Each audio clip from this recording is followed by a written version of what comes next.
25 anos dan para moito.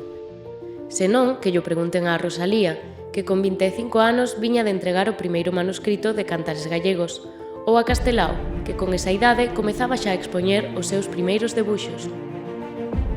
Contan que María Pita, achegando ao seu cuarto de século, berrou aquilo de "quen teña honra que me siga". Con 25 anos, Diego Xelmírez asumiu a tarefa de darlle pulo á Catedral de Santiago de Compostela. Antes dos 25, Tere Abelleira xa era a primeira galega campioa dun mundial de fútbol e David Cal convertérase no primeiro galego que gañaba unha medalla de ouro nas Olimpíadas para España. En 25 anos pasamos do colo dos nosos pais a soster en brazos os nosos fillos, cambiamos as pesetas polos euros e mudamos o teléfono fixo polo smartphone. A bofé que 25 anos dan para moito. Hai 25 anos que botou a andar a Soporcel e dende entón non deixamos de correr.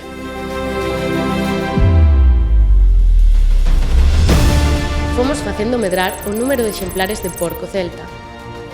Formámonos, profesionalizámonos e non deixamos de innovar. Percorremos feiras, escolas, xornadas e todo canto evento se nos presentou para presumir do noso porco e dos seus derivados. Adaptámonos aos novos formatos e a todos os públicos. Convertémonos nos mellores publicistas do noso porco autóctono e descubrimos que, traballando xuntos, non hai San Martiño que poida con nós.